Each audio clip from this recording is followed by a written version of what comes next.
In this video, we want to talk about the paper called Student Specialization in Deep Rectified Networks with Finite Width and Input Dimension. The main contribution of this paper is providing a theoretical framework with accurate results regarding the node specialization in a student-teacher network as a way of modeling learning the objective task. Let's go over the abstract first and see what are the main important points of this article. So the type of networks that this paper is mainly concerned with are deep ReLU or leaky ReLU student networks that are trained using the output of a fixed by fixed. You can consider a neural network with fixed weights, teacher network which has the same depth, with the stochastic gradient descent being the algorithm used for training. Now the main idea behind some of the theoretical frameworks in this article is that they require less severe assumptions and therefore more applicable to the general practices that are commonplace. One of these assumptions is that the student network is over-realized, which has slight differences compared to the concept of over-parameterization. And it is apparent by the definition of over-realization as well. So we talked about the fact that a student network and teacher network both have the same number of layers. Over-realization means that at each layer L, the number of nodes that you have in layer L in the student network, let's call it NL, is larger than ML, or the number of nodes in layer L in the teacher network. The idea is to make sure that the student network, which is responsible for learning the mechanism of the labeling process, which in this case is the teacher network that is being used, has the capacity to efficiently learn it, and then we want to be concerned with how it learns it. Now again, they emphasize that the conditions that they require are mild, and they would prove that when the gradient is small at every data sample, each one of the teacher nodes is going to be specialized by at least one student node at the lowest layer. And for the specific case of two-layer network, this specialization can be achieved by the training on any dataset of polynomial size until the gradient magnitude drops to this value. And these will be proved. And in the notation above, D is going to be the dimension of the input. For example, if it is an image from cipher 10, let's say we only consider the height and width, which is 32 by 32, the D in that case would be 1024. And then K is going to be M1 plus M1, or the total number of neurons in the lowest layer of teacher and student, which, as pointed out here in the abstract, the lowest layer is going to be more important with regards to these specializations. Considering finite depth and width in a teacher-student setting for learning, they provide a polynomial sample complexity for student specialization for the two-layer ReLU-based networks. And in the general case of multi-layer, they provide finite complexity for the lowest layer of specialization. And according to their theory, it suggests that the teacher nodes with large fan-out weights get specialized first when the gradient is still large, while other nodes get specialized when the gradient becomes smaller. The indication of inductive bias is also important because it confirms that an efficient learning is taking place. The introduction starts with talking about the fact that deep neural networks, when it comes to theoretical analysis and generalization behavior, and analyzing the generalization bounds and theoretical frameworks, often require specific limiting assumptions on the dataset. And then they talk about the teacher-student setting for such theoretical analysis, which is described as, given n input samples, you will have a fixed or deterministic teacher network, basically indicating of a deterministic relationship between the input and the label.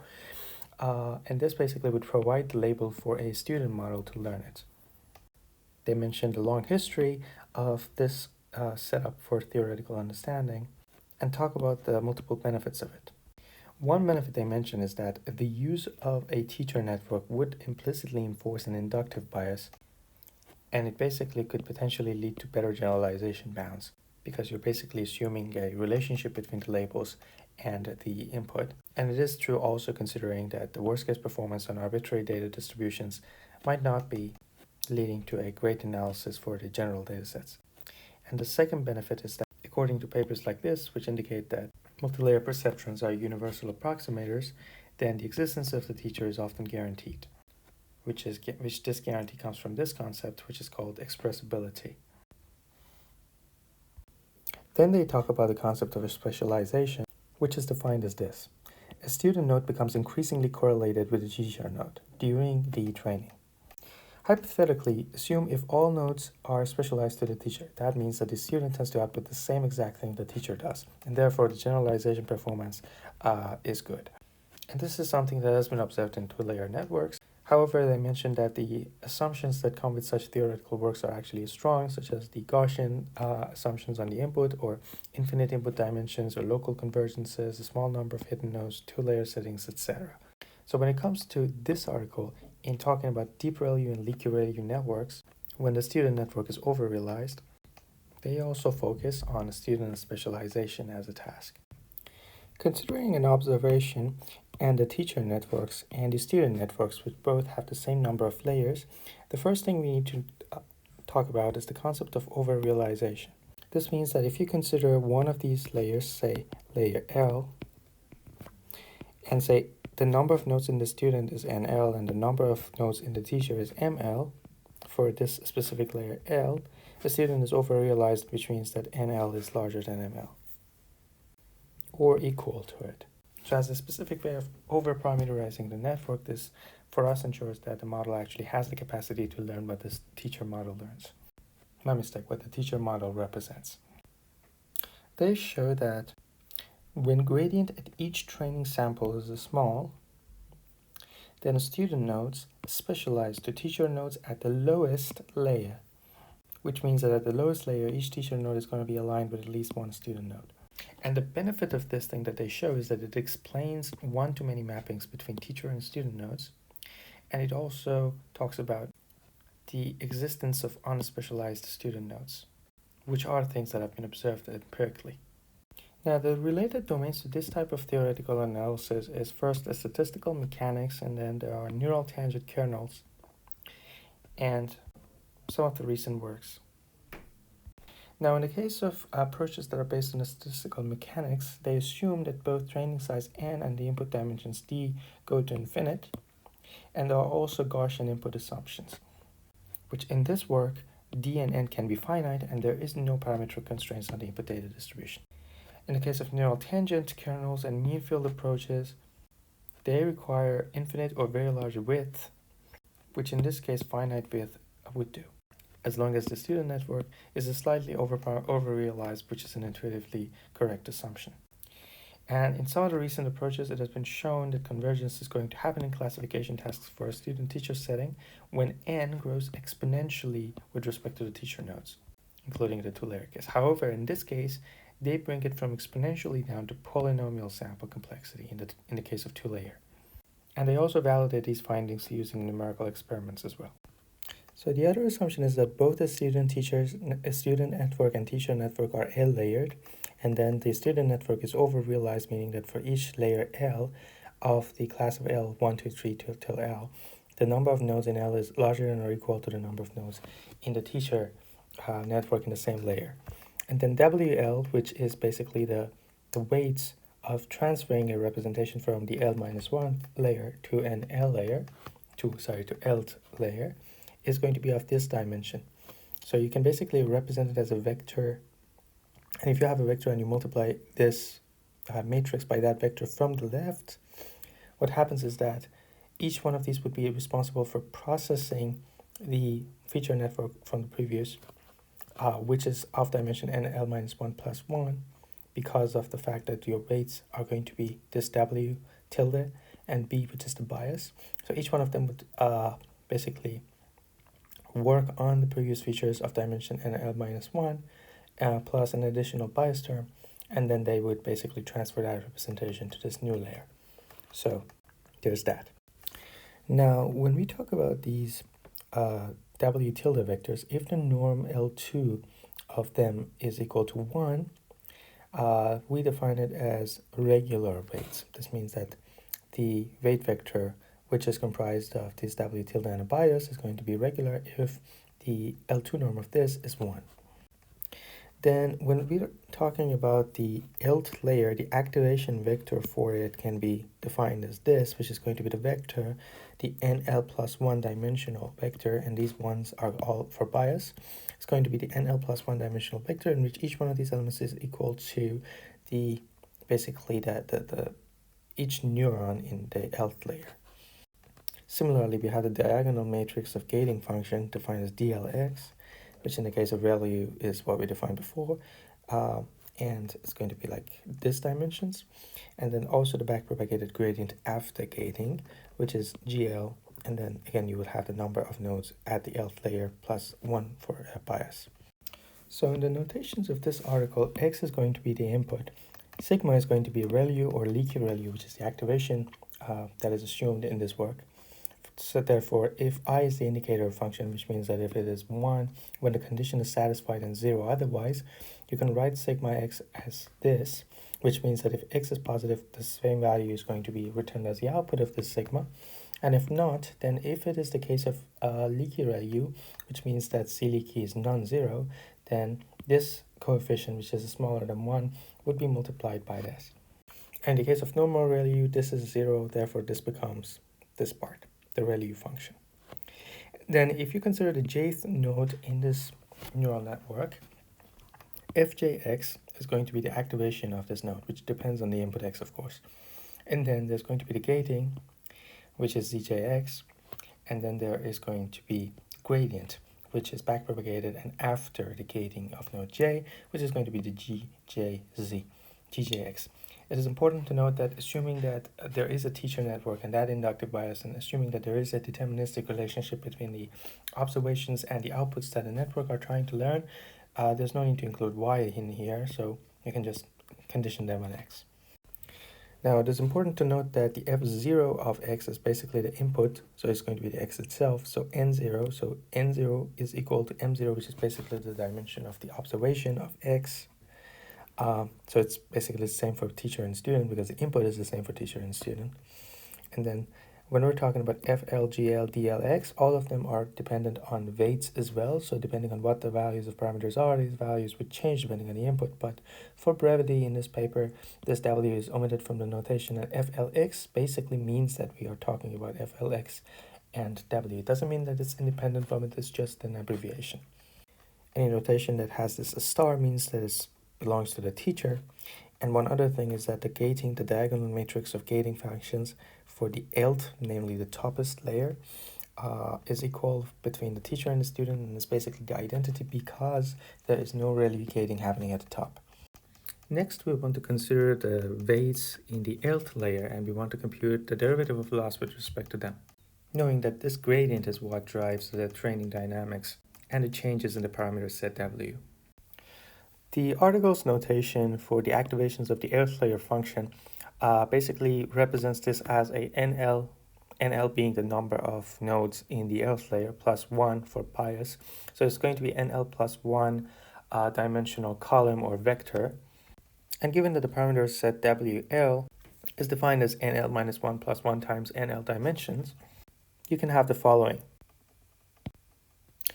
Now, when we talk about this derivative, we're talking about the derivative of loss with respect to this parameter L. Basically, the parameter set of the layer L, which if we consider this, let's say A, it will be the derivative of loss with respect to A times derivative of A with respect to WL, which will be written as FL minus 1 times the GL.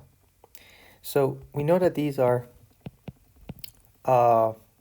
conditioned upon the value of x, so there's also this expected averaging here, noting that G was basically the backpropagated gradient after the gating for the layer Lth, and FL minus 1 was the activation of the previous layer, and this value helps us with the gradient descent.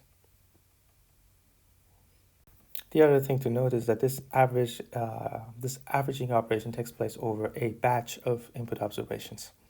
Next, we have the definition of the MSE loss conditioned on the parameter set W, which means that we want to obtain the difference between the top value predictions of the teacher network and the student network and take the square power of their difference, this L2 and also average this value over the different input observations, and this would essentially be the MSE loss. And it has some properties that makes it a suitable loss for many of the theoretical analysis. Next, there are some helper definitions, essentially the VL and V star L, that can help better relating the parameter set of a student network with the teacher network at the same layer. So VL is of the dimension C, which is the number of classes, times NL, which is the number of nodes in the Lth layer. And the same definition goes for the teacher network, except that instead of NL, you have ML. And the star indicates that this is for the teacher network. C, by definition, is the number of classes, or the output of the top layer. And at the top layer, VL is equal to VL star, or N is equal to the identity of C times C. You basically want to have this recursive rule, and this is going to be the boundary condition. And then you have this recursive rule, which means that VL minus 1 is going to be defined as VL times DL times WL. So DL was a diagonal matrix of the gating. And in terms of dimensions, so VL minus 1 is by definition of the basically of the dimensions of C times NL minus 1. So basically, you would need to ignore those bias terms.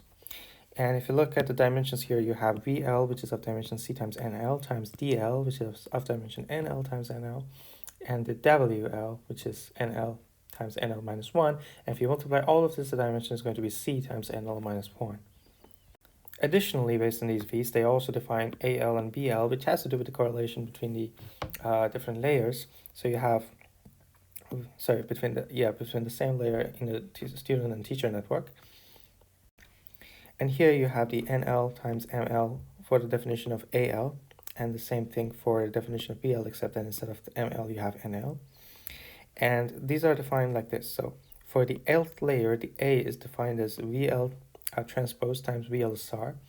And basically the jth element of this is going to be equal to the dot product of VJ, V coming from the student networks, and V star coming from the teacher network and jth.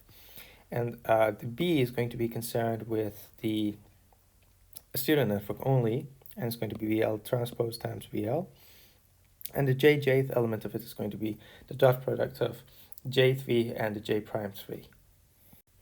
These mainly help us in better formulating the concept of a specialization, meaning when would a teacher node be specialized by a bunch of student nodes.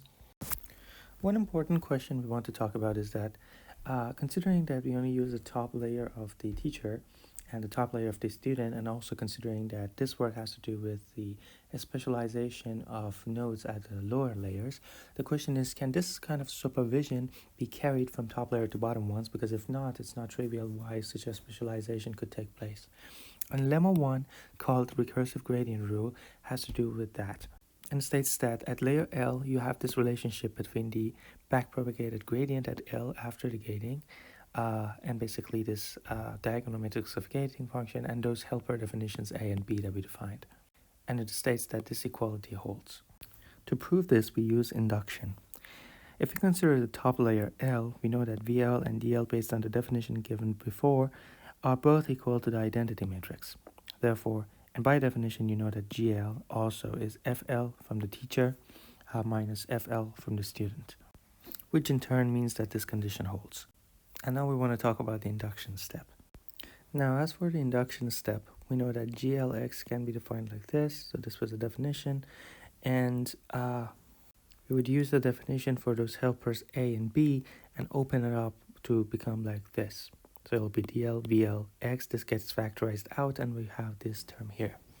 Now we know that FLX can be written like this by definition. Therefore, FL star is also defined similarly. And then for the backpropagated gradient for the L-1 layer, because we need it for the induction step, we know that we have the backpropagated gradient GL, which happens after the gating of layer L. And we know that based on the chain rule, we can multiply it by WL and DL-1 and get to GL-1. Now we know that GL-1 is defined like this. Now we open up the GL based on the definition, based on what we had.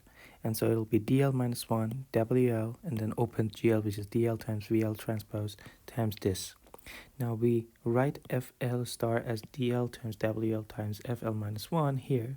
Therefore, times VL star, this becomes the VL-1 star. Same thing can be done for VL. And then on the left side of this bracket here, we have this, because we open this up. So WL, DL, VL transposed is the transposed of VL, DL transposed, WL transposed, which was BL minus 1 by definition. Therefore, the induction step works.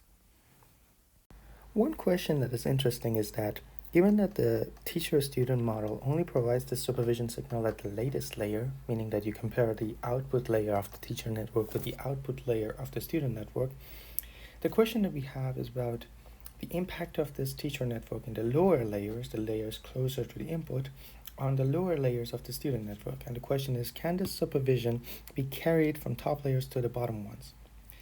And lemma 1, which is called recursive gradient rule, is directly relevant to that. It states that at layer L, if you consider the GL, which depends on X, so GL was the backpropagated gradient at layer L after its gating, and it was dependent on X. Of course, it depends on Y as well, but in this framework, we assume a deterministic relationship between X and Y, so X is enough. So GLX is equal to DL, so D is the diagonal matrix of gating at layer L, A, B, and F star and F star. So this relationship is going to be there, and the question is this true or not? The proof of this takes place by induction, meaning that consider layer L. So GLX is going to be, L basically is the latest layer, it's the top layer. So the gradient for that is going to be this. Because both D and V are I, there is no gating happening at the end. So VLX is going to be I, DLX is going to be Y. So with that as a base case, let's go over the induction step. So induction step states that GLX is like this, okay? Now we want to get from this to L minus 1. So in order to do that, let's open this up. So A, essentially A, was V times V star. So basically it was a V transpose times V star. So you open this up, and B was a V transpose times V. So when you open this up, you can factor this VL transpose outside of this bracket, and you would have an equation like that. And then you would also know that FLX is written as applying the weight parameters on FL minus 1. So this contains the activations along with the 1 for bias. This is the WL, the parameter set for layer L, and this is the gating, the diagonal matrix of gating values. The same applies for the Lth layer of the teacher as well. So looking at these two, we would have these values. Now, GL minus 1, also based on the backpropagation rule, was this. So it was DL minus 1, WL, GL. Now with these in mind, we would write the gradient for GL minus 1, which was DL minus 1x times WL times GL. And then we would open the GL up, and then we would have DL minus 1, WL, just as before. And then for GL, we had DL, VL, like this. Essentially this problem. Now, what happens is that by definition, this is VL minus 1 transposed, the multiplication of these three matrices. And then on the right side, you would open the FL. So for the F star, by the way, this has to be F star, but you would open the values, and then you would have things like this. Now, this three matrix multiplication here, this is VL minus 1 star. The same goes for VLFL. You would open it up, and it would map to VL minus 1. And then this basically is the equation in the induction assumption, which therefore holds, and therefore by induction we have proven this theorem. The student node specialization is defined like this. So the definition 3 in the article has to do with the definition of epsilon alignment. We knew that for each node we had this W tilde or omega tilde and the bias. And for each two nodes, so let's say you consider the nodes J and node J prime. Now let's define theta J prime as the angle between basically the W tilde of node J and W tilde of node J prime. And now we can consider this definition. And this definition, it says that if the sinus of this theta J prime, if the sine of this theta J prime is less than or equal to the value epsilon, and the absolute difference between Bj and Bj prime, the bias term, is again less than or equal to the same value epsilon, then you can basically say that node J and J prime are epsilon aligned if these conditions hold. And you can see that in some sense this is a definition pertaining to a measure of similarity between two nodes. Now an important case study is a case study of two-layer network, a two-layer ReLU network, in which A1 and B1 are going to be constant with respect to x, given the fact that the second layer, which is the output, does not have a gating function. And then V2 and V2 star, or the fan-out weights, are basically ICC. And then V1 star is V2 star transpose, V1 star is W2 transpose star. And basically all of these equations are going to be like that. Therefore, A1 and B1 are constant with respect to x. There is a definition of a node observing another node. So if you have node K and node J, if you consider the region that fires node K, if that region intersects with the boundary of the node that activates neuron J, that means neuron K observes neuron J, or K is an observer of J. Now, there are several important assumptions. One is that you have an infinite training set R0, which is an open set around the origin. This assumption helps with the theoretical understanding of having a sufficient amount of data to train. And 2, any two teacher weights are not collinear. 3, if you consider any of the teacher nodes J, its boundary intersects with R0. This assumption has to do with the fact that you don't have a lot of redundant nodes in your teacher model, basically meaning that if you consider the E of a certain teacher node, meaning the region that activates a node, that fires a node, that region is not always 1 or always 0 across the entire training set, meaning that there are examples that lead to firing that neuron and some examples that do not.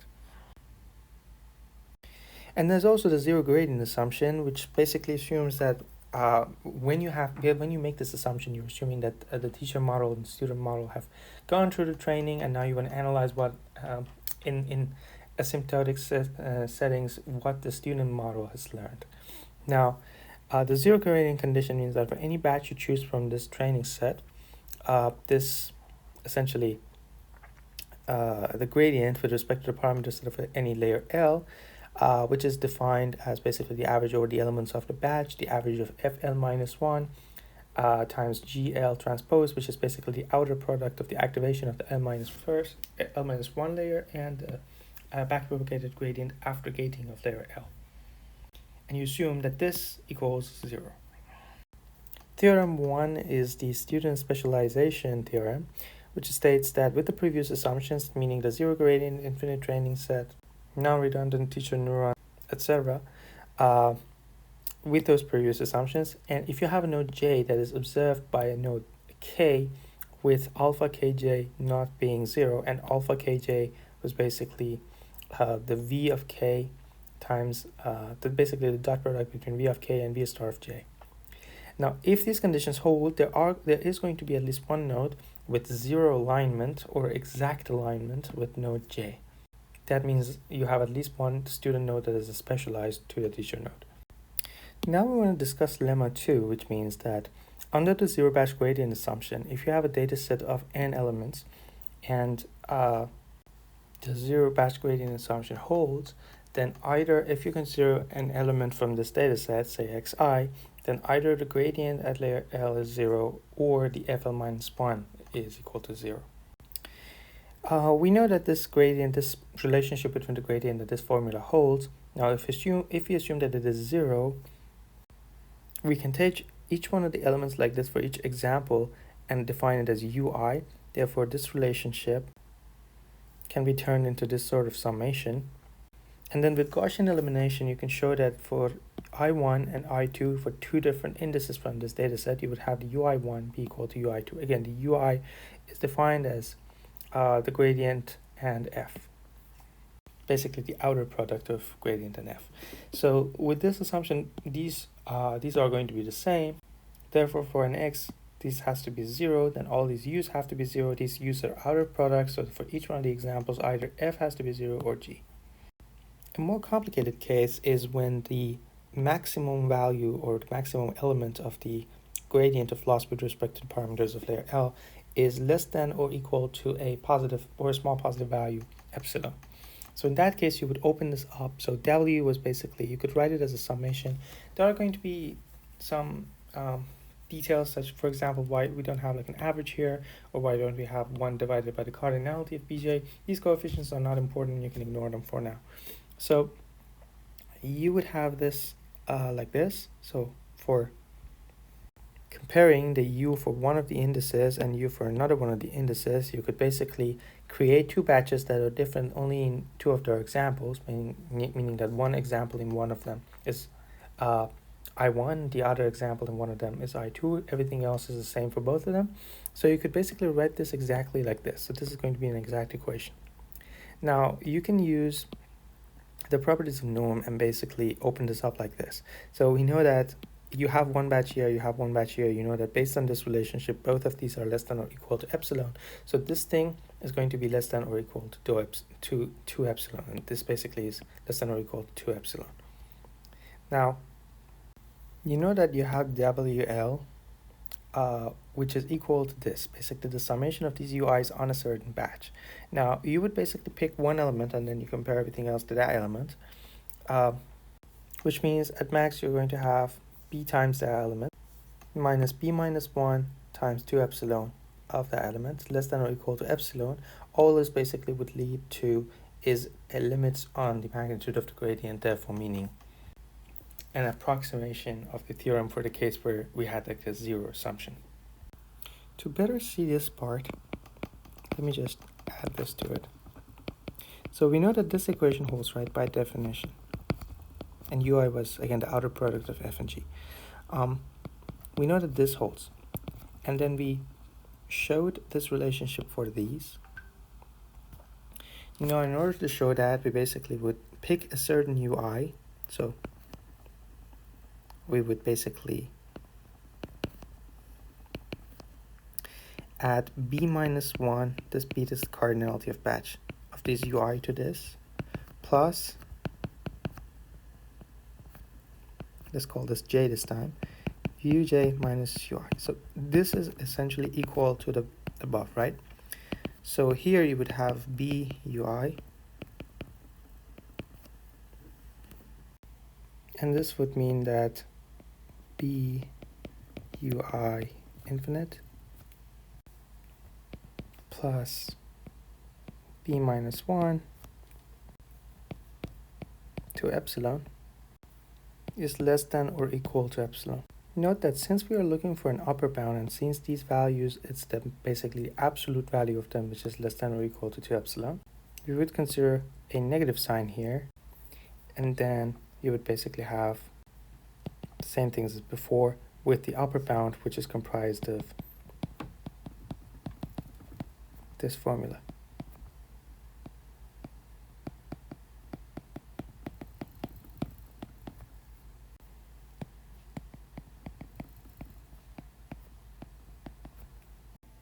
And this is the corresponding page from the article discussing the mathematical framework. You could also see a visual representation of it here as well. As you can see, you have a teacher network, you have a student network. The teacher network has fixed parameters, meaning a deterministic relationship between x and y. And then the student network is over-realized, meaning that at every layer, it has larger number of nodes. And this is basically going from bottom to top, meaning from data, from the observation to the labels. And you can see a closer look at the computational graph as well, which you have the gating, gradient, and activation. One point about lemma 1 that we discussed is that it applies to the deep ReLU networks, and it also allows the possible option of not having the same number of neurons at a certain layer for teacher and the student. And noting that AL, BL, VL, and VL star, all of them depend on X. And when we consider the ReLU networks, meaning normal ReLU or leaky ReLU, at a certain layer L, ALX and BLX are both piecewise constant functions. What this corollary says is that if you consider R0, which is your open training set, it can be decomposed into a finite but potentially exponential set of regions. So this is going to be the first region, second region, all the way to jth region, plus a zero measure set. Such that if you consider these regions, ALX, the A as defined before, and B as defined before, of L of X are constant in each one of these regions with respect to X, which basically means the piecewise constant. The proof is done by induction.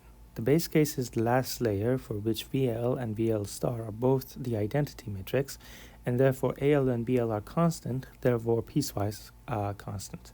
So the base case holds.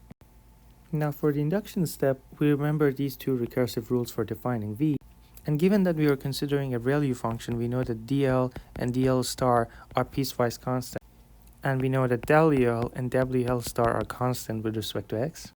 And similarly, we can see that the VL and VL minus 1 are going to be piecewise constant, and therefore the induction step also holds. Now this means that if you consider the layer L, ALX and BLX are piecewise constant with respect to x, and that they separate the region R0 into regions that basically have the boundary points in a zero-measured set. And this is the corollary 2, which was proven in the appendix of this article. They also discussed the relationship between this framework and network distillation as well, and the main important point is that from the point of view of this article, they have a pre-trained teacher and a condensed student that are both student network, and that data set is basically samples from an inaccessible and small teacher network. Let us discuss lemma 3.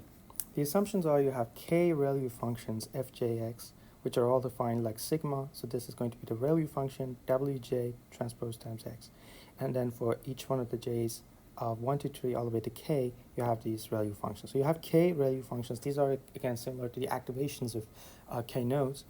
And then you know that the weights are all none of the weights are all zeros. So the weights have values.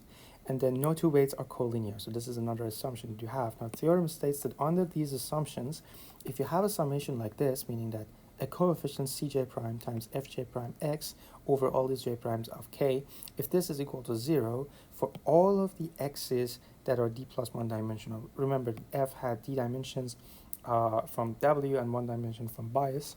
So if for all of the x's from d plus 1, this thing is 0, this indicates that cj prime is 0 for all of these j prime values. Now to see the proof, we do it by proof by contradiction or indirect proof. Let's say there exists a cj that is non-zero, and that equation still holds. That means that if you consider this cj fj for all j's, this is still going to be 0 for all of the x's that are d plus 1 dimensional. Now, you would like to use this jth function or jth node, and you consider the ej, or basically the space that activates the j. Now, you pick a point on the boundary of this ej. Let's call this point x0. So this x0 is going to be on the boundary of the subspace that activates this node and subspace that doesn't. So it would have wj transpose times x equals 0, of x0 equal to 0, and this is because x0 is on the boundary of ej. Now we want to make sure that we want to pick these points in a way that other nodes' weights, if multiplied by it, or the dot product between the other nodes w and this x0 is non-zero. And we can do it because the assumption of none of these two are collinear allows us to make such a choice.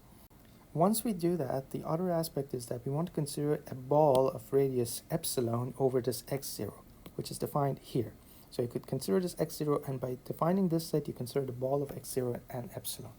And you want to pick epsilon so small that there is no sign change for the values of wj prime x0 transpose. So you basically want the ReLUs for these to either be activated or non-activated, and you don't want to allow traversing inside this ball to change the active whether or not one node gets fired. Okay, so this ball of x0 with radius of epsilon activates some of these k ReLU functions that you had. So let's call the set of nodes that get activated, or the nodes that fire with the data points inside of this ball to be j plus. We call them here. Now for each one of the x's in this ball, so in the intersection of this ball and the region that activates j, we want to basically see what's going on. So if you consider an x from this region, you would have this function here, hx. Let's define this hx as the summation over here. So we know that we have the wj transposed x, and basically you have it here. The reason why you have it here is that sigma was a ReLU function, and you would consider the wj3x in the ej. So this would activate here, and then you would have this term. And because you are considering the j plus, you also have the set of all the other nodes that get activated by choosing such an x from this space.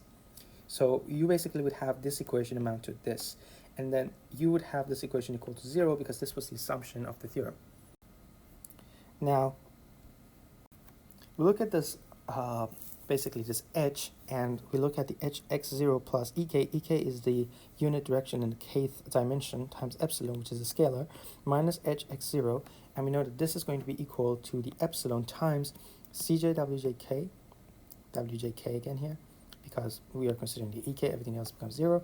So cj wjk plus, for all of these j's, j primes of the members of nodes that were activated by x, you would have the wj prime of the kth column again. So now that we know that this is going to be equal to 0, you know that this holds for all of the k's.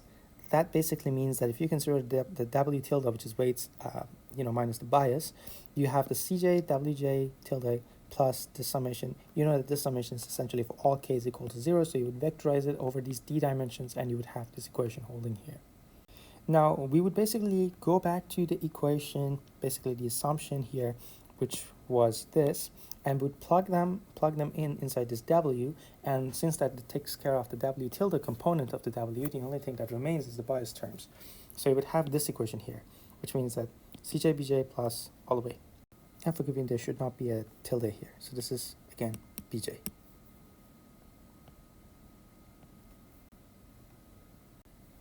Which in turns means that this is going to be equal to 0d plus 1. Okay, so using that region on the top, essentially using this region, we got to this result here. Now we want to do something else. We want to look at the intersection of this ball and the region that does not activate the node j. So if you consider that fj for that value is going to be 0, and then you want to pick it exactly like this.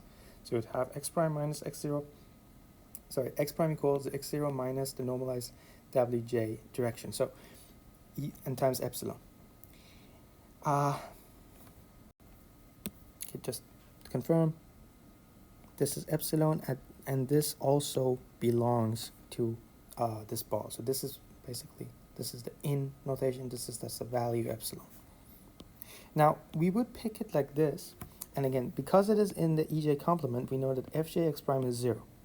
And then, in addition to this, we know that if you consider the nodes that have been activated by the ball, given that changing the directions of the ball does not change anything, so you would have basically this equation here, because from what we had before, you know that these values are still activated the same way as before, because you are still inside that ball, even though you're looking at a different intersection with respect to ej.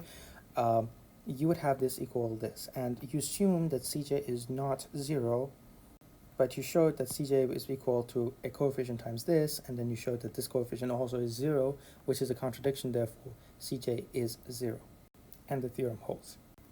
And this is the graphical illustration of this concept. Now let us go over lemma 4, which has to do with local ReLU independence, and see what it says. Let's go over the assumptions for it. R is an open set. fjx is going to be similar to the activation of a neuron, which means that you have the weight associated with it, wj transpose times x, and sigma is going to be the ReLU nonlinearity. And therefore you have k function like this, and basically you have j equal 1, 2, 3 all the way to k. Each one of these j's, the weight associated with it is not all 0, and when you consider two j and j primes, they are not collinear, therefore you cannot have a relationship like this for a positive gamma, and this confirms that they are not collinear. Now let's go over what the theorem says. The theorem says that if there exists a set of c values, c1, c2, all the way to ck, and a c dot, and if you have an equation like this equal to 0 holds, meaning that for all of the j's from 1, 2, 3 all the way to k, you have cj times fjx plus the c dot times w associated with dot transpose times x equals 0, and this equation is 0 for all x's of this open set of yours. And then for node j, which could be one of the nodes, you have the boundary of node j, the boundary of the region for which node j gets activated, and the region that for which node j is shut down. is basically inside this open set of yours. Therefore, the intersection of this open set and this boundary is non-empty. Under these conditions, meaning that this holds for all x's, and then for a node j, this region is inside R, or like intersects with R, this means that Cj, or the coefficient associated with the Fj, is 0. The proof for this is similar to the proof of lemma 3 in the sense that you would consider these boundary regions and your R, and again you could create a sign preserving epsilon ball around a point on the boundary of Ej, and similar to what was done in lemma 3, you can show that correspondingly Cj is equal to 0. And then we have the proof for theorem 1, and we are going to talk about that now. So let's go over theorem 1 again. Let's recap. This theorem was called student specialization in two-layer network. The assumptions were you had R0, which was an infinite training set, which was an open set around the origin. So it contains the origin, it was an open set, and it's an infinite training set. The other assumption was that if you consider the teacher nodes, no teacher weights are collinear. Therefore, there is no collinear relationship between them. If you consider any teacher node J, it's not redundant, meaning that the boundary of Ej is going to intersect this training set of yours. And the other assumption, which has to do with the zero gradient, or the fact that the training is taking place and they're fully aligned, means that for any batch that you choose out of this infinite training set of yours, the WL dot, which is the gradient of loss with respect to the parameter set WL, which is averaged over the items in this batch, is going to be 0, and we talked about why this is going to be the gradient. Now, with these assumptions, what the theorem was saying is, if you consider a teacher node J, and if this teacher node J is observed by a student node K, and the definition of J being observed by K or K being an observer of J, is that if you consider this infinite training set of yours, which was an open set, and if you consider the intersection of that with the region that activates the student node K, and if you consider this region, and if you intersect it with the boundary of teacher node J, sorry about the notation here, so this is has to be like this. So if this intersection is non-empty, this means that the teacher node J is being observed by K. So if this condition holds, as well as this other condition, which means that alpha of Kj is non-zero, which means that the dot product of Vk and V star J is non-zero, this means that there is going to be a student node K where this student node K is 0 aligned with J, which means that it exhibits a exact alignment with the teacher node J. Now let's go over the proof for this. Again, remember that this was for the two-layer case. So given that the last layer is not going to have any sort of gating, d2x is equal to d2 star of x, which is going to be the identity function of dimension c times c, c being the number of classes. And again, this was due to the fact that there was no gating in the last layer. Now, considering the formula, the recursive formula by which V helpers are designed, VL minus 1, these are, by the way, the fan-out weights. So VL times DL times WL and VL star DL star WL star can define VL minus 1 and VL minus 1 star. So given that V2 is going to be ICC and V1 is going to be W2 transpose and V1 star is going to be W2 transpose. So both of these values are independent of X. So they are constant functions with regard to X. Now what this means is that given the definition of A1 and B1, which was V times V star and V times V, these two are going to be independent of X as well. Now, from the assumptions, we know that basically that R0 is a training set, and given that the gradient is 0, either X is equal to 0 or G1X is equal to 0. In other words, from lemma 2, we knew that either F would be 0 or G would be 0, and then we would have the bias term in the X as well, which indicates that this G has to be 0, and G was defined as this, which is equal to 0 because of the assumptions. Now, if you pick a student node K, we would want to look at the kth row of this, and then the kth row would be written like this. So alpha is going to be, the alpha K transpose is going to be the kth row of A, and BK transpose is going to be is going to be equal to the kth row of matrix B. Now with these in mind, consider that collinearity is an equivalence relationship, meaning that you can partition the nodes that you have into disjoint groups based on which node is collinear with another node. So you consider these groups that are defined and partitioned based on collinearity, and you pick S, which is the group associated with node J. So node J belongs to this collinearity group. And the idea is to basically bring together all of these collinear points, which would basically amount to CS times Wj star, with Wj star being 1, meaning that it just is the direction of Wj, but you basically want to bring all of the contributions associated with that direction together. And then you would have something like this. The reason why you have only one alpha here is the assumption that no teacher nodes are collinear, therefore you can have only one of them. And on the right side, you have this collinear set of J. And then for each one of them, you would basically have this. So you would basically have the weight Wk prime times beta K prime. And now J is the teacher node, and based on the assumption, its boundary with the Ek was, the intersection of its boundary and Ek was non-empty, therefore K observes J. Now with the application of lemma 4 on this, we could say that this is going to be equal to 0, which in turn means that CS is going to be equal to 0. And given that one of the assumptions was alpha kj is non-zero, therefore this implies that collinear of j is non-empty, because there has to be something in it to balance this one out and make the expression 0. And that basically means that there is a node, at least in node k prime, that is aligned with j, and it has to be 0 aligned because it is collinear with j. And this concludes the theorem. Now let us go over theorem 2, which basically is called unaligned nodes are prunable. Take a student node k, which is unaligned, and its alpha jk is 0. And the student node k is going to be observed by k independent observers. So in your student nodes, you have c independent observers of node k. That means if you consider the fan-out weight matrix of these c independent observers, it's going to be full rank. And consider that node k is not collinear with, so if node k is not collinear with the other students in this theorem, Vk is going to be equal to 0. The idea is that when you have these assumptions, you basically would have this result here, which indicates that this sort of a contribution term of this node is going to be 0 when it is unaligned.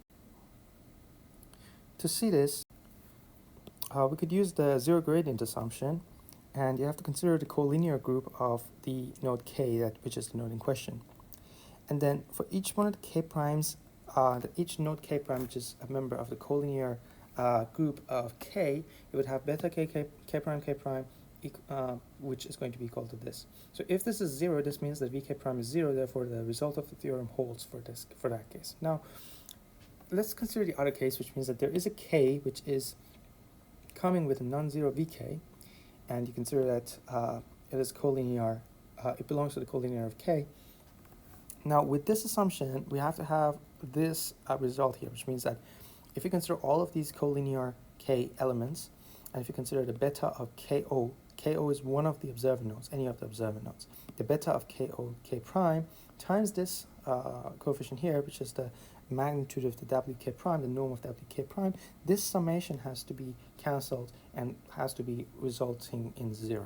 So why is this true?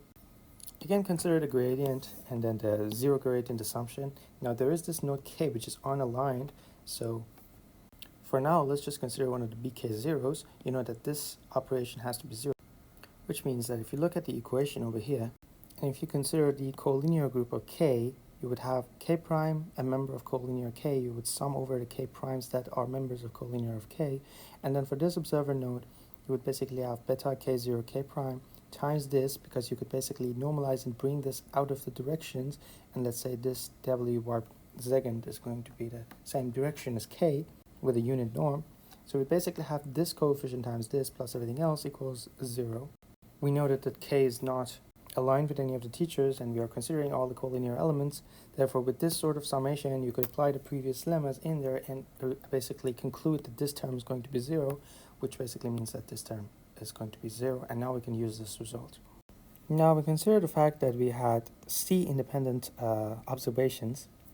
So if you basically open up this beta k0 k prime as vk0 transpose times vk prime and then bring this out of the summation, you would have this equal to 0. So consider this as a vector, not as this just huge summation that it is. And consider that you have C independent vk zeros. So basically they would create another basis, therefore, which means that in that basis this is going to be equal to 0, which means that this term here, or which can be associated with the contribution of these nodes, the direction of k is going to be 0. And this basically means that the net contribution of this is 0, which is also expressed in the corollary of 1. An interesting point discussed in the appendix is the concept of going from one weight set to another. And some of the previous works have discussed about, like, for example, connecting two low-cost solutions with a line. In this setup, they used a piecewise linear curve to connect two low-cost student solutions. Consider 3 hidden nodes, for example, as shown above. The idea is that they want to move this W1 star to this unspecialized node, and this should be how it would take place. Now, let's say you have two specializations. Let's call them W1 and W2. For W1, the weight set for the first element is W1 star. The second element is W2 star, and the third node's weight is an unspecialized node. So since it is an unspecialized node with the 0 fan-out weights, it's not going to impact the output. And then for the other weight set, W2, you would have the same thing, except that this time W1 is an unspecialized node and W3 is W1 star. So essentially, you have this as W1 and this as the large W2. Now what happens is that if you directly connect these two solutions via, let's say, an approach like this could be a random unspecialized vector. So this is not necessarily good. But instead, you want to do this piecewise linear approach and then turn W1 to W2 from this path with the following construction. You would start with W1, and first you would blend W1 star into the unspecialized weight. So you would take W3 and then basically would blend in the W1 star into it. And the output won't change because V3 is still 0. Now you would blend in the V1 from node 1 to node 3. And then again, this won't change the output because with this formulation that you have here, V1 plus V3 is going to be V1. And the weights are both going to be W1 star. And now you would change W1 to be an unspecified weight, like this. And again, this won't change the output because now you have the fan-outs of V1 to be 0. And then basically you have turned it into W2. Now we want to talk about the fact that in the real case where you have the stochastic gradient that fluctuates around 0, it's not exactly 0, and when you have only finite number of samples available for training, there still is a rougher specialization of teacher nodes that are happening in the student network. For that, there are some definitions that we need to discuss. The first one is the definition of a hyperplane band IW epsilon.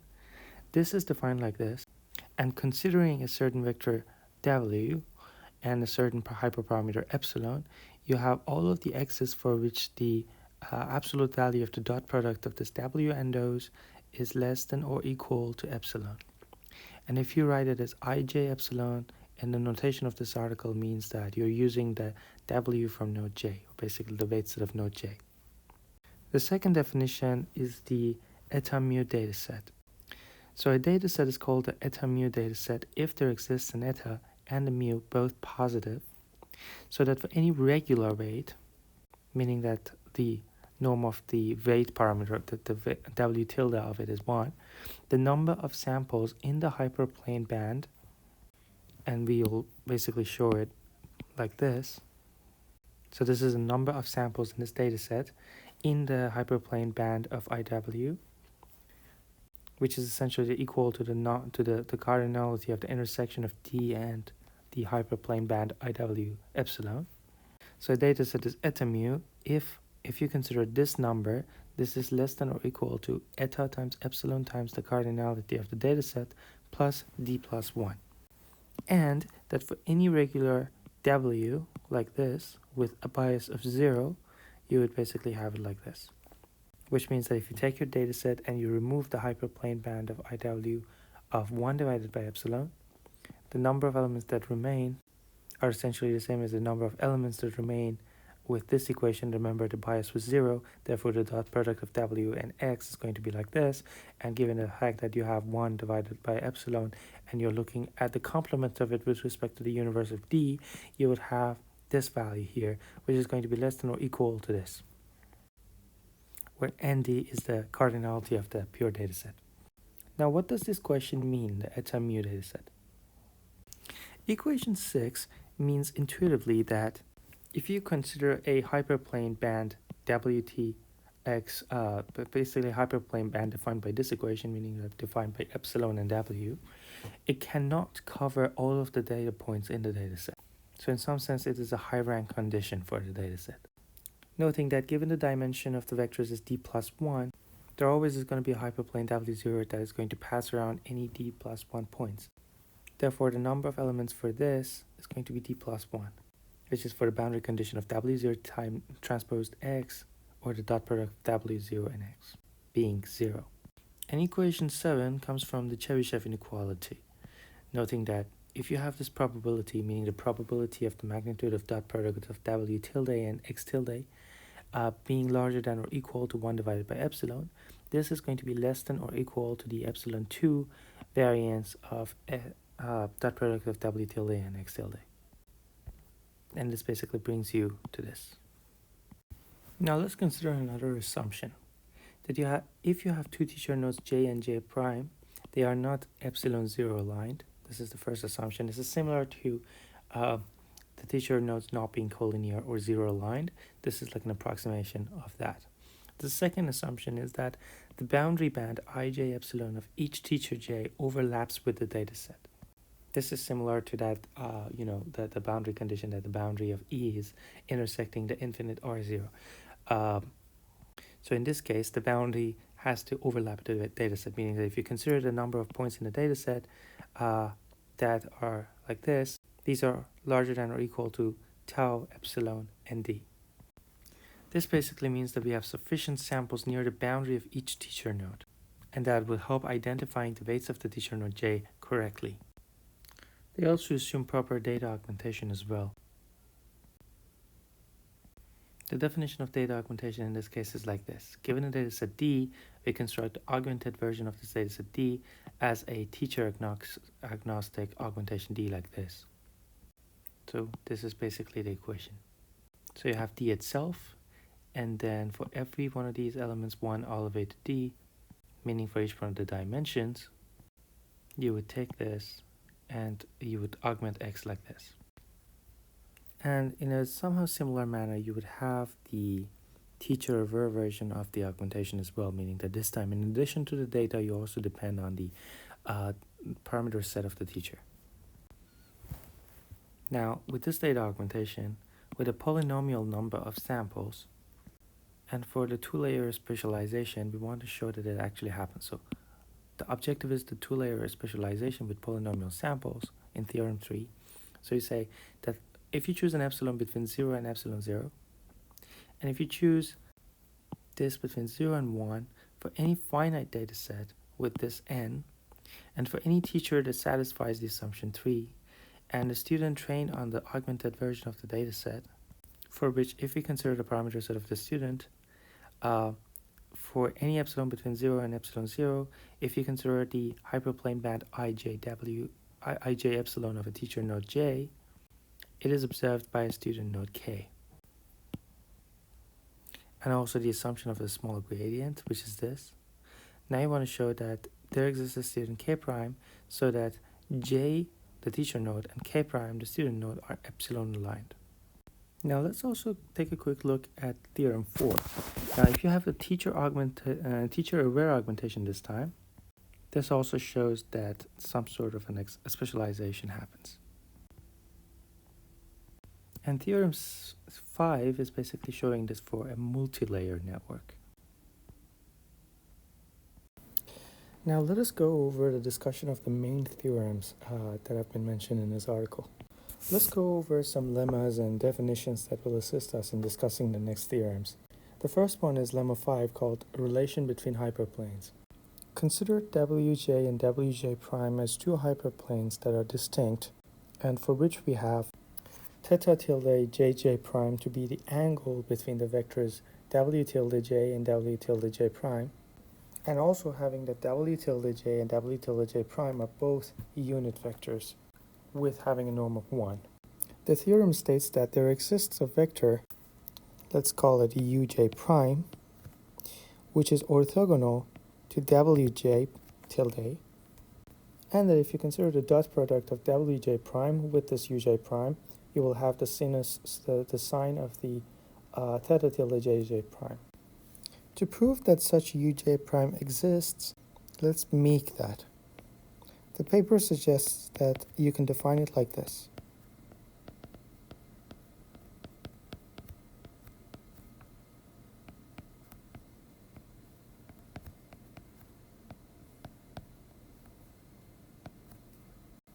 Now let's take a closer look at this. First of all, the P of Wj tilde, this is the orthogonal projection matrix, which is defined basically as I minus the outer product of Wj with itself divided by its norm to the power of 2. Based on the definition before, we know that this norm is 1, so this becomes I minus this. Now we wanted two properties for this uj prime, the u tilde j prime, to satisfy what the theorem wants from us. So let's go over those. The first one is that its norm is essentially 1. So let's compute its norm. So to compute this L2 norm, we know that it's basically this dot product, which based on the definition becomes this.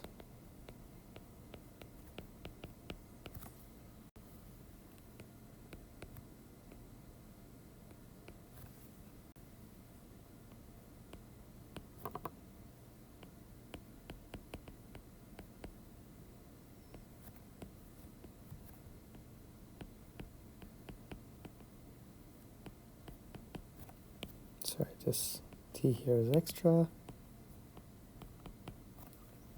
Okay, so this is basically what we want to compute. So let's first go over this part of it, which is going to be equal to this expression over here, which is essentially going to amount to this. Now, if you multiply the w tilde j prime transpose to this, you will end up as a result of the square value of the norm of u tilde j prime. So you're going to have this value for the sine function here, and then in the denominator you're going to have this. You will have wj prime,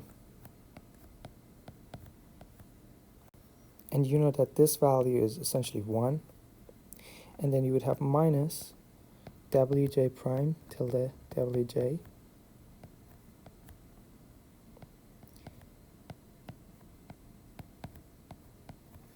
essentially you would have this as well. Now if you look at this, what this is going to be is this. So for this part, what you will end up getting is this value. Why? Because you know that the norm of each one of them is 1, therefore the norm of each one of them multiplied by each other is also 1, so this relationship stands. This also would be the same thing, therefore you know that 1 minus cosine is going to be the sine of a value, therefore you will have sine 2.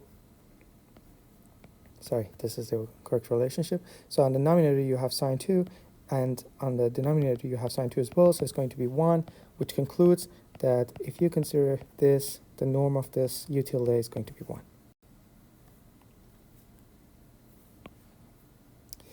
Now the next property is that if you take wj prime tilde, if you multiply this by it,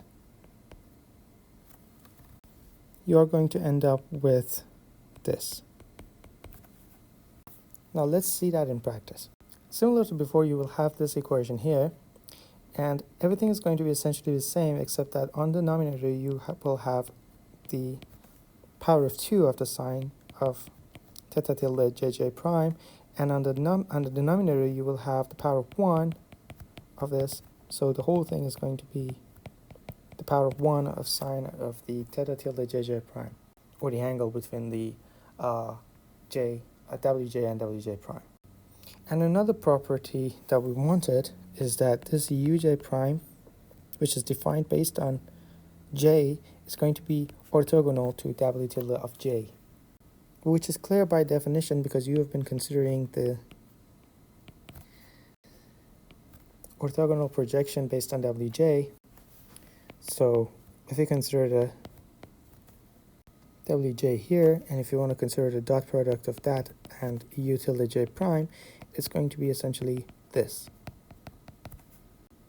So it would have this factor again, and you would have the rest of it as well, like this. Now it is sort of clear why this happens. So you can ignore this factor for now, and you can bring this in and bring this in. The first element that you will have would amount to this term, okay?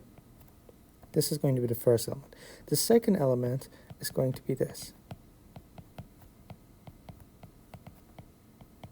Now, one thing we know is that wj tilde is a unit norm, so therefore you can essentially cancel this with basically 1, because it's going to be the square value of the norm, and therefore you will have the same parameter and the same expression here as well. So these two cancel each other and the result becomes 0. But either way, it was really apparent because you were using the orthogonal projection based on wj, so it's clear that wj is going to be orthogonal to it. And this concludes lemma 5. Now let's go over a definition called alignment of j and j prime by the error of m1 epsilon and m2 epsilon. This definition says that if you consider two nodes of j and j prime with the corresponding weights of wj and wj prime, and remember that wj was essentially a concatenation of wj tilde and the bias, same thing with wj prime. Now what the theorem states for these cases is that if you have this constraint satisfied, and this constraint satisfied as well, from this and this, you could conclude that j and j prime, based on this definition, are called aligned with the error of m1 epsilon and m2 epsilon.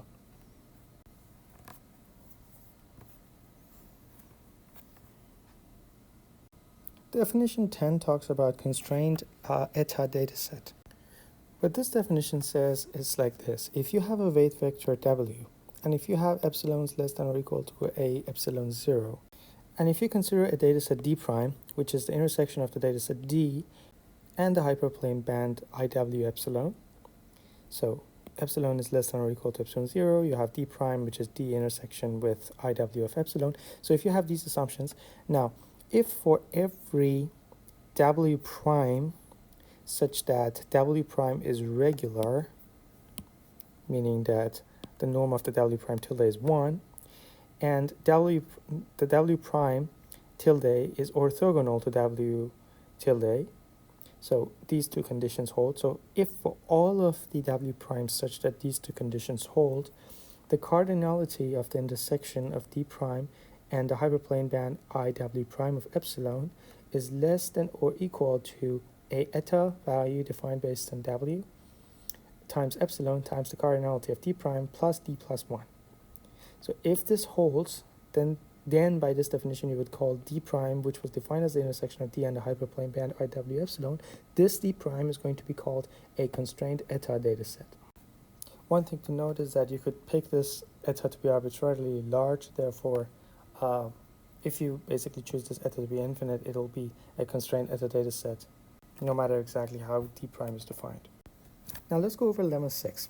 Consider k hyperplanes, each one of them defined by a regular weight wj. Remember, the definition of regular was that the wj tilde component of it, meaning w minus the bias, so that component has a norm of 1.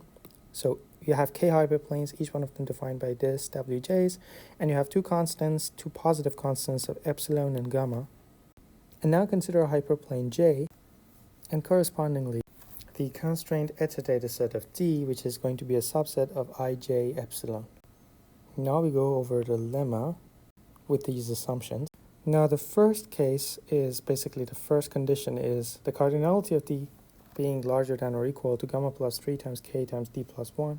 The second condition is that for any j prime that is not equal to j, this j prime is not aligned with j with the error of m1 epsilon and m2 epsilon, where in this definition and for this theorem, m1 is gamma plus 3 times eta times k, and m2 is 1 plus gamma plus 3 eta k,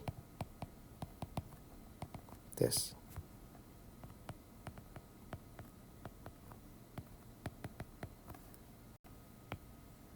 Now with these conditions, the lemma states that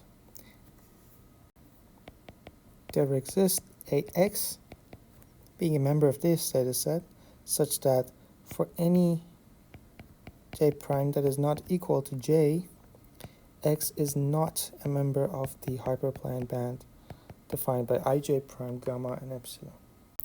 As for the proof, first, without the loss of generality, consider a theta tilde jj prime that is between 0 and 90 degrees. If not, you can essentially negate the wj and consider the flipped version. Note that the alignment does not depend on the sign of the vector, therefore that holds. Meaning that if w1 and w2 are epsilon aligned, then w1 and the flipped version of w2 in which the w tilde of the w2 is negated is also epsilon aligned. Now with this assumption, say for any j prime that is not j, based on the assumption in the theorem, you know that j prime is not aligned with the error of m1 epsilon and m2 epsilon error. So you could consider two cases. The first case is that the sign of theta tilde jj prime is larger than m1 epsilon. The second case is that this does not hold, meaning that the sign of the theta tilde jj prime is less than m1 epsilon, but bj minus bj prime is larger than m2 epsilon. Now based on lemma 5, you know that there exists a uj prime tilde such that you could basically write wj prime tilde like this. You could write it as cosine of theta tilde jj prime times w tilde j plus sine of theta jj prime tilde times uj prime tilde. Now what this says basically is that if you take the dot product of wj prime tilde with the wj prime tilde, what you will have is that on this side you will have the cosine of theta, and on this side you will have the sine of theta, so you have the cosine squared plus sine squared plus equals 1. So that relationship holds. If you multiply this by the wj, you know that this part is orthogonal, so the result would be the cosine. And if you multiply it by uj, this part is orthogonal, so it's going to be removed, and this part is going to be 1 because the norm of u tilde was 1, and the result is sine. So all the properties that were desired hold. Now based on the discussion, so D, based on the assumption, was a subset of ij epsilon, so the hyperplane band of the node j with the width epsilon. So now if you look at the intersection of this D and ij prime gamma epsilon, because D is a subset of ij epsilon, you could say that this result is a subset of ij epsilon intersect with ij prime gamma epsilon. So if you take an x from this, and now if you look at here and try to define uj prime based on these, you will have this relationship, meaning that the absolute value of the uj prime tilde x is going to be less than or equal to, so you will bring the sign into the denominator, and then you will have basically wj prime subtracting cosine and times wj. So you would use the triangular inequality, and then you will end up with this. Now given that the first case is what we were considering, we know that sine of theta jj prime is larger than m1 epsilon, which basically would mean that this is smaller than m1 epsilon. And on the top you will have 1 plus gamma times epsilon. Note that this is smaller than 1, therefore you could basically ignore this. And then given the fact that x belongs to the j prime band of gamma and omega, you would have a gamma epsilon. And because it belongs to the ij epsilon, you would have an epsilon, therefore you would have this equation.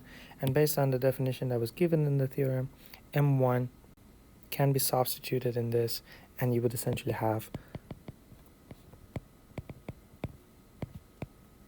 this term. Now what does this tell us?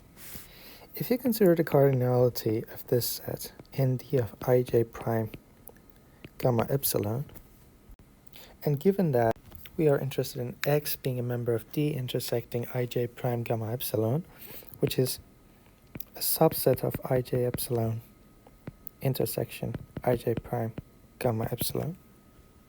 Now if you look at this constraint eta data set D and ij prime gamma epsilon, this is essentially saying this.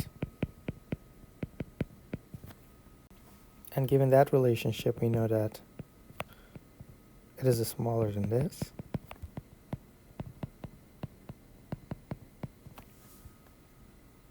Now we had that inequality hold for this specific case, meaning this. So now we can say that this thing is essentially equal to this term here.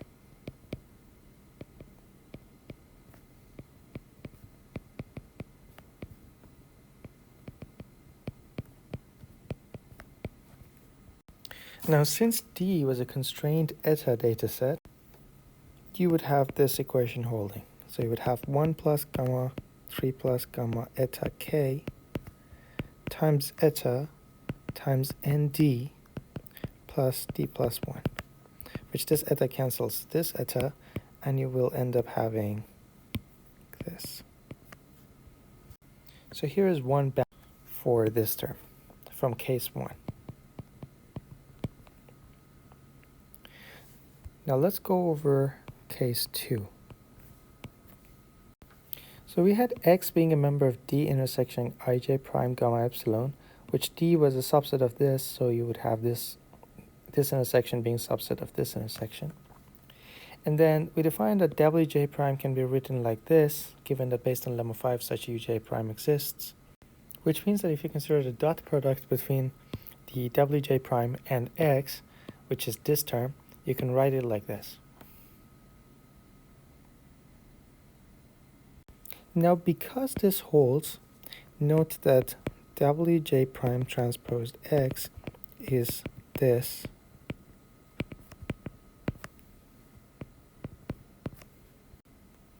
So you can use this term inside this and write the following.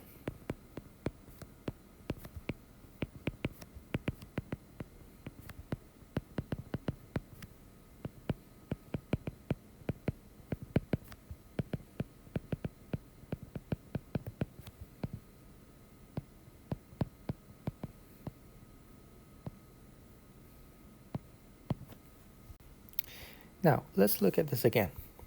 You can say that uj prime transposed, so basically this dot product, about this dot product, you can say that it is equal this expression. Now, if we look at this term, you will have essentially this. Now, let's add and subtract this term, basically this parentheses, to this expression here. So you will end up with this.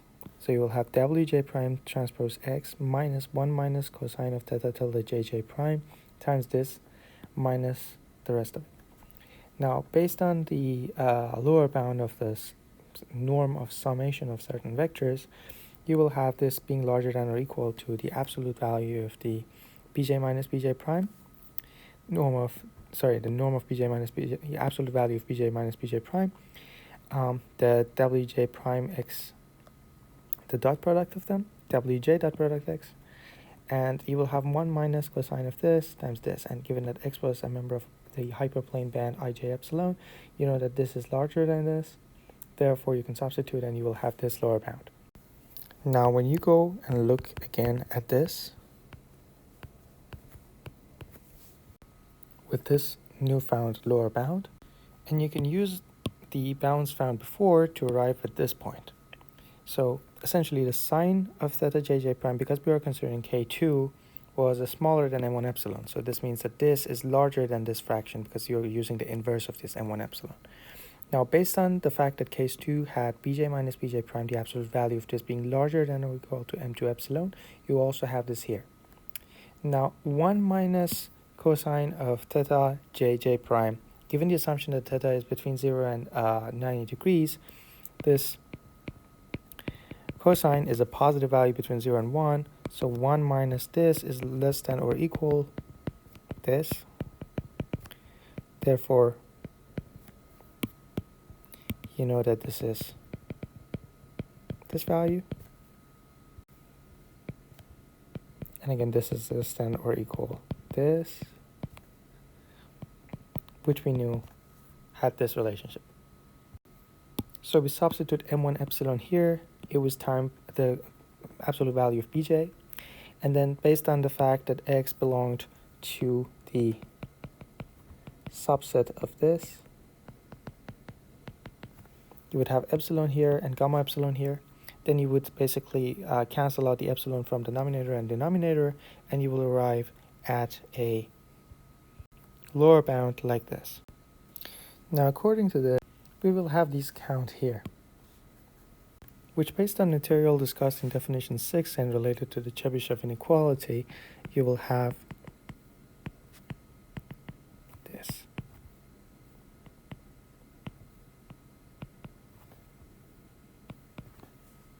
Now, the assumption A was that ndj is larger than or equal to this. Now, from this assumption, and the stronger bound that by combining case 1 and 2 we had, if we look at the summation of all the j primes that are not j, and then sum these cardinalities for them, you would have this being less than or equal to k minus 1 times, you would have 1 plus gamma divided by 3 plus gamma k ndj plus d plus 1, which if you compute this, it'll be 1 minus 1 divided by this, and this is going to be smaller than nd. Now note that based on this assumption here, ndj divided by 3 plus gamma is larger than this, which is larger than 1, which means that there exists at least one x which is a member of D that will not fall into any bucket like this, which completes the proof of this lemma. Consider lemma 7.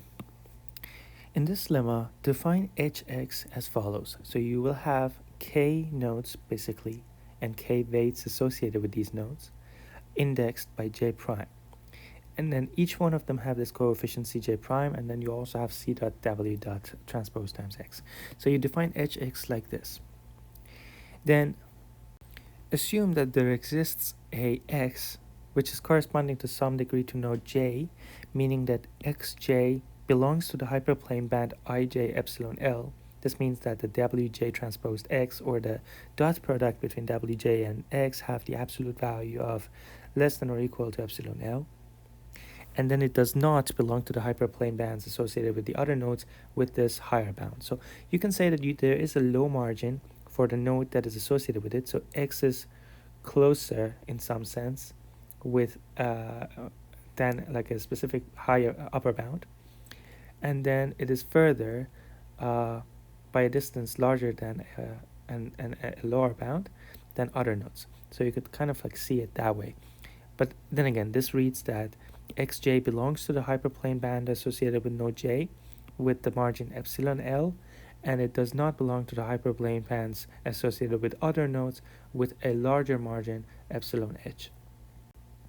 And suppose that there exists a vector e tilde such that if you take the weight for the node j, and if you compute the dot product between that and epsilon tilde, it's going to be larger than or equal to a specific epsilon 0, which is larger than epsilon l, and less than or equal to the epsilon h. In some sense, you could consider E as a vector that is not in the hyperplane band ijel, but its margin, considering the ij epsilon l, is still less than epsilon h. Now with these assumptions, you construct two other points based on xj, namely xj plus minus e tilde, and you consider these three data points. Now you want to say that there is a member of this set, basically one of these 3 points, such that hx for it is larger than the absolute value of cj divided by 5 times epsilon 0 minus epsilon l. Step 1 of this proof is as follows. You want to consider all the other nodes than j, all the j primes that are not equal to j, and you want to show that these 3 points, namely xj, xj minus, and xj plus, are going to be on the same side considering the boundary of EJ prime. So EJ prime is the region that activates and fires in neuron J prime, and this is its boundary. So considering that, we want to show that they are all on the same side. To do so, you could consider xj and any of the other two data points and show that they are on the same side, namely that if you take this and take this one, they have the same sign. Therefore, you want to show that this multiplied by this is a positive value. You could essentially open this up and it becomes x plus minus e tilde, and then you will have this. And then you could essentially factor out this wj prime transpose x from these two sides. Note that there was a plus minus here, so you could easily do that. And then you would remain with wj prime t e tilde. Now, we go back to the assumptions. The assumptions was that xj did not belong to the ij prime with the margin of EH, which meant that this absolute value is larger than EH. So have this for now. You know that this is positive, so you don't care about this one. We only care about this part. And we know that the first part of it is larger than EH. And then based on the assumptions, we know that e tilde time, basically the dot product between the wj prime and e tilde, is going to be less than or equal to EH. Therefore, this value here, which is written here, is larger than EH minus EH, which is basically 0. And that proves the objective of step 1, meaning that these 3 points compared to this boundary are on the same side. Now let's complete the proof using the indirect proof or proof by contradiction. Let's say the conclusion is not true. That means whatever point you pick from this x, you're going to have this relationship holding for it. So this becomes the proof by contradictions assumption. And then remember that hx was defined as this expression over here. Also note that if you take xj plus and xj minus, you essentially have x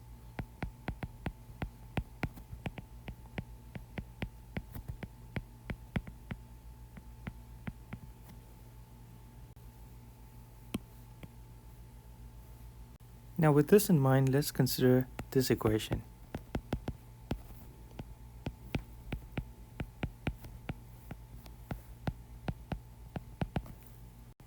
Now I actually forgot to put this here. There was also the sigmoid here in the definition of edge. Now given that we've proven that the xj prime, xj plus and xj minus and xj are on the same side of the boundary corresponding to the node j prime, we know that for all of the j primes that are not j, when we consider this expression here, all those terms are going to be cancelled out. So what would remain for us is the following.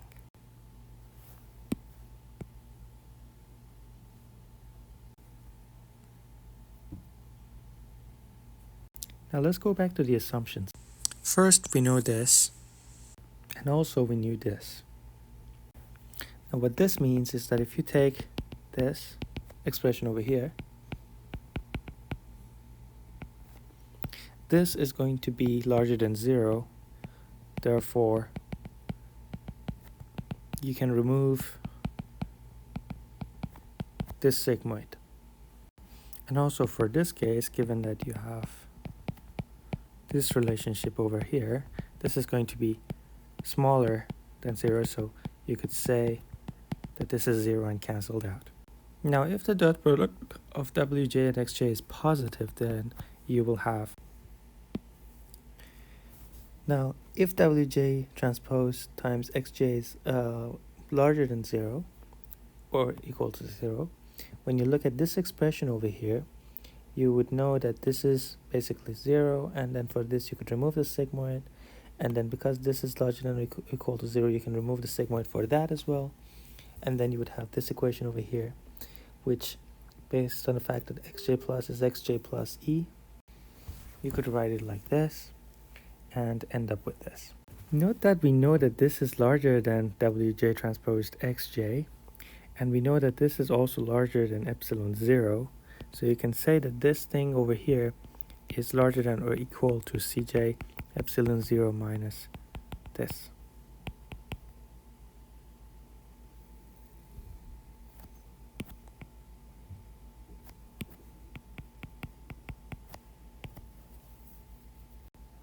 And we know that this at max is epsilon L, so the whole thing is larger than or equal to this term over here. Now if xj and wj's, their dot product, if it is less than 0, now you know that if you look at this equation,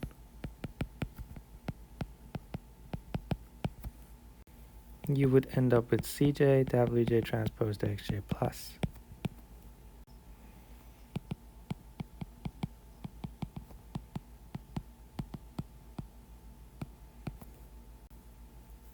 And this also is larger than this.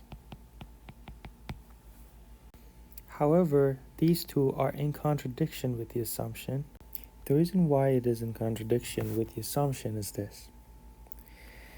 Consider this term here, let's call it A. You've shown that A is larger than or equal to Cj epsilon 0 minus epsilon L. Now, based on the assumption in this lemma, you know that hx was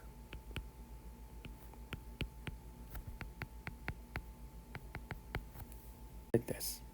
And this was from the assumption, so then we considered the indirect proofs, so we said that for all the x's, you would have this relationship, which now we will use a triangular inequality, and then we say that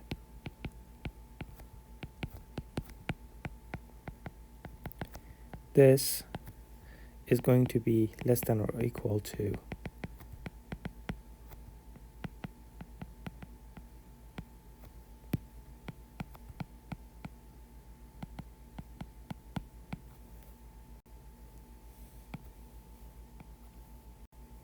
which in turn means that it is less than or equal to this term. Now this shows that A is less than or equal to this, and here we showed that A is larger than a value that is bigger than this, because it's basically the 5, it's like the same thing with the value of 1, so these two are in contradiction, therefore the proof is complete. Now let's go over the assumption 4. If you consider two teacher nodes j and j prime, they are not epsilon 0 aligned. That's the first assumption. And second, if you consider the boundary band ij epsilon for each one of the teacher j's, it's going to have an overlap with the data set, meaning that if you consider the number of items that fall within this band, that is larger than or equal to tau epsilon, the cardinality of the data set. Now let's go over the theorems and use the lemmas that we talked about to essentially see why these theorems are true. The first one is theorem 6, called the two-layer specialization with polynomial number of samples. Consider k being essentially the same, the summation of all of the nodes in the first layer, the layer closest to the data, for teacher and for the student. So you consider all these nodes. And then you consider epsilon, that could be anything between 0 and epsilon 0. And for any finite dataset D, with n, the cardinality of it being of this order. So you have at least this number. Now, if you have any teacher that satisfies this assumption, and if you have a student that is trained on D prime being augmented version of D, this is the teacher agnostic augmentation, and the student network for which, if you consider the W's, they satisfy these conditions, namely that for epsilon being between 0 and epsilon 0, if you consider ij epsilon of the teacher, it is observed by a student node k, therefore you would have this, and the small gradient assumption, which was written as this, where c being larger than 0 is a constant that is related to the dataset properties. Now, with all this in mind, there exists a student k prime, so that j, the teacher node, and this k prime are epsilon aligned. So with the definition of argd, to go over this proof, the first thing we do is that we create this argd dataset, which means that we are going to have essentially this additional component unionized with d. And ek is basically the axis aligned unit directions. Now it is clear that given that we have d-axis, and basically we have plus minus, and the original dataset, we have 2d plus 1 times the cardinality of d being the cardinality of this augmented version. And let's call this augmented version D prime. Now say J is a teacher node. Now consider a slice of the basic dataset D intersection ij epsilon prime, which based on this assumption over here, we know that if you consider the number of items in it, it is going to be larger than this, and therefore larger than this order of magnitude over here. Therefore, if you consider the number of items in ij epsilon prime and intersecting with the ek, we know that it is going to be larger than this. Now, if we use the lemma 6, we will have these two following cases. The case 1 is that there is a weight k prime so that the following alignment conditions hold, meaning that the sign of this theta jk prime is less than or equal to m1j epsilon, and then this like here, as a condition for bias.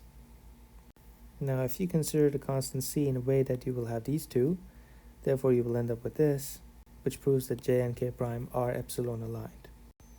Now, if this alignment condition does not hold, then there is going to be an xj, where xj is going to be in this hyperband for node j and not be in the hyperband ij prime for this, for others. Now, these form an orthonormal base for d dimensions, therefore there's going to be at least one u such that if you consider it like this, you will have this relationship holding. And therefore you could construct e tilde like this.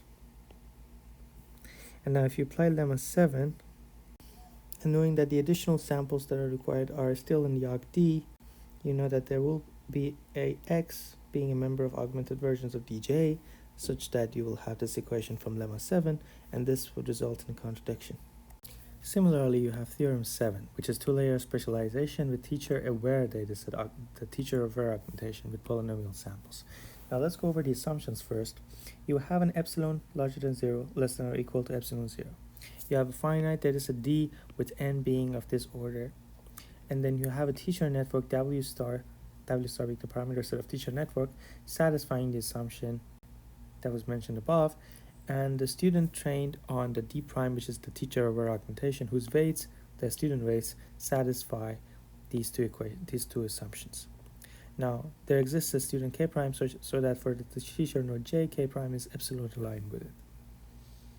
To see that, you can pick the epsilon prime like this, and using the assumption for the teachers, you will have this bound holding.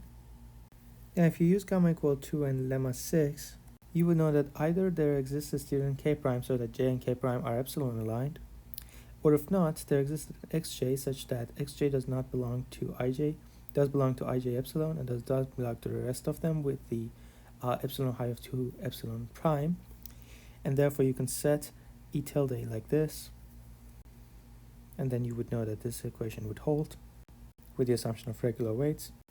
So you can essentially follow the lemma 7 and the conclusion would follow. Now, for empirical validations and discussions, they focus on the Gaussian distribution 0 and sigma to I, with a sigma 10 as the synthetic dataset that they want to use to validate their results. They define this rho mean as the mean of maximal normalized correlation, with fj tilde being the normalized activation of node j over the evaluation set. Basically, for each teacher, you want to basically try to find a student that is maximally aligned with it, and then you want to take the average of this measure as a specialization measure for the entire layer. They also use this methodology here to demonstrate the effect of strong and weak teacher nodes. And they basically construct the fan-out weights, the V's, like this. They show that the stronger teacher nodes are, they are more likely to be matched, while weaker ones might not be explained well. They also show the importance of over-realization in being able to efficiently represent the teacher network. They discuss the teacher-agnostic and teacher-aware augmentations. For example, they show that if you construct a dataset with the knowledge of a teacher, then a student trained on it will not overfit even with a small number of samples. And with a ConvNet, with this configuration, they also performed experiments on Cypher 10. This page summarizes the main results that they have reported. So let's dig into it. The first figure that we want to discuss is figure 5. Based on its description, it's the student specialization of a two-layered network with 10 teacher nodes, and with the student node with these levels of over-realizations. If you consider a student node K, The X is this degree of specialization, basically the best correlated teacher, and Y is the fan-out phase. This also shows that higher P or weaker teacher nodes makes reconstruction of teacher node harder. And this is especially the case where you have a not very over-realized student network. Figure 6 talks about sample complexity on x-axis and this measure of specialization on y-axis. Figure 7 shows the importance of over-realization. Figure 8 is the dynamic of specializations over iterations. Each color is basically one of the 20 teacher nodes, and you can see the stronger teacher nodes get specialized earlier. Figure 9 talks about the teacher-aware and teacher-agnostic augmentations. You can see that while the training loss is low in both of them, the teacher-aware leads to substantial lower evaluation loss. And finally, figure 10 also shows that more over-realization gives better student specialization across all of the layers and also leads to better generalization performance.